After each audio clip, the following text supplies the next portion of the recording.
आज देश के हर गली में आपको ई रिक्शा देखने को मिल जाएगी, जिसके जरिए लोग बड़ी आसानी से गलियों में सफर कर लेते हैं।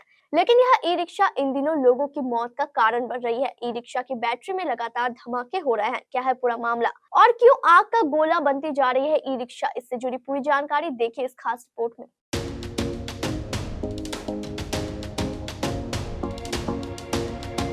सड़कों पर दौड़ रहे पुरानी बैटरी वाले ई रिक्शे बेहद खतरनाक हो सकते हैं। कई ई रिक्शे बिना गाइडलाइन फॉलो किए जुगाड़ से चल रहे हैं। इन जुगाड़ वाले ई रिक्शों की वजह से कई बड़े हादसे हो सकते हैं। ई रिक्शे की बैटरी फटने से रिक्शे में आग लगने, यात्रियों के घायल होने या उनकी मौत होने की खबरें लगातार सामने आने लगी हैं। जैसे जैसे अवैध ई रिक्शों का कारोबार पनप रहा है, उसी के साथ साथ ये समस्या भी बढ़ती जा रही है। कम कीमत के लालच में लोग अवैध ई रिक्शे खरीदते हैं, जिनका रजिस्ट्रेशन नहीं होता है।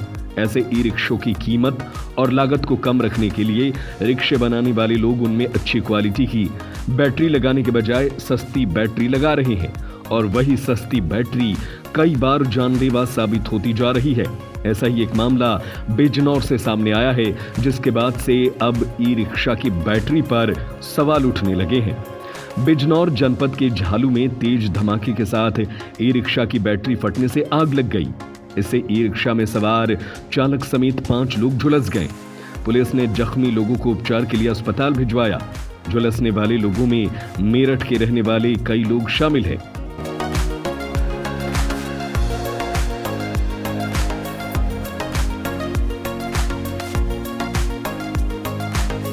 बिजनौर रोड पर बैंक्वेट हॉल के पास ई रिक्शा की तेज धमाके के साथ बैटरी फट गई और इसमें आग लग गई। इसमें झालू मोहल्ला इस्लामाबाद निवासी ई रिक्शा चालक शमीम अहमद पुत्र कफील अहमद, रईस अहमद पुत्र मुन्ना, मेरठ निवासी संजय बंसल पुत्र नवरत्न, उनकी पत्नी मंजू और पुत्र उज्जवल झुलस गए।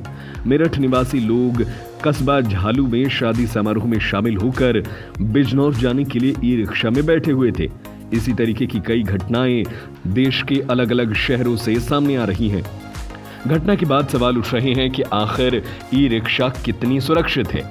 आग लगने की वजह क्या है? कहीं ऐसे हादसों के पीछे मुख्य वजह खराब और लोकल बैटरी तो नहीं?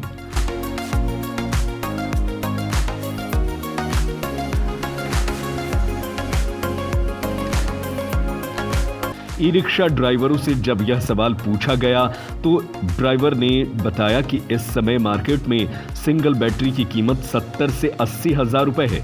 वहीं 4 छोटी बैटरी 35 से 36 हजार रुपए में मिल रही है। दिन भर रिक्शा चलाने के बाद सब खर्चे निकालकर मुश्किल से परिवार का गुजारा हो पाता है। ऐसे में इतनी महंगी बैटरी लगवाने के लिए इतनी बड़ी रकम कैसे जुटाएं? इसी वजह से लगातार ई रिक्शा ड्राइवर सस्ते के चक्कर में लोकल बैटरी लगवाते हैं। कंपनी की बैटरी महंगी तो है, लेकिन उसकी लाइफ लंबी है। कंपनी भले ही बैटरी की 3 साल की वारंटी देती है, लेकिन कंपनी की बैटरी आराम से 5 साल तक चल जाती है। इसके बाद बैटरी में लगे सेल खराब होते हैं तो 1500 से 2000 रुपए खर्च करके उन्हें बदला जा सकता है।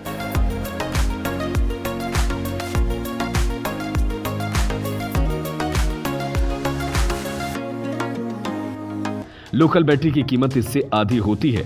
ड्राइवरों ने यह भी बताया कि आग लगने की बढ़ती घटनाओं के कारण ही कंपनी ने अब 4 बैटरी वाले ई रिक्शा बनाने बंद कर दिए। अब जो भी नया ई रिक्शा आ रहे हैं वह सिंगल बैटरी का ही है। सिंगल बैटरी के ई रिक्शों की कीमत 2.5 लाख रुपए के करीब है। इस समय मार्केट में कई बैटरी स्वैपिंग कंपनियां भी काम कर रही हैं। उसके लिए पहले एक तय कीमत चुकानी पड़ती है।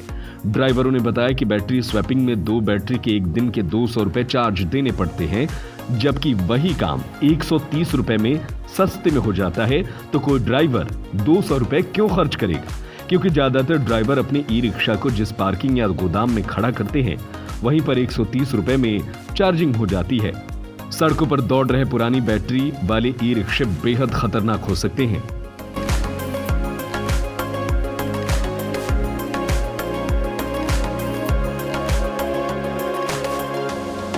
कई ई रिक्शा बिना गाइडलाइन फॉलो किए जुगाड़ से चल रहे हैं। इन जुगाड़ वाले ई रिक्शों की वजह से कई बड़े हादसे हो सकते हैं। ई रिक्शे की बैटरी फटने से रिक्शे में आग लगने, यात्रियों के घायल होने या उनकी मौत होने की खबरें लगातार सामने आ रही है। वैसे ई रिक्शा को लेकर आपका अनुभव क्या कहता है? क्या ई रिक्शों को लेकर के सरकार को फिर से सचेत होना चाहिए ताकि आग लगी की घटनाओं पर लगाम लगाया जा सके? आपकी क्या राय है? हमें अपनी राय कमेंट करके जरूर बताएं।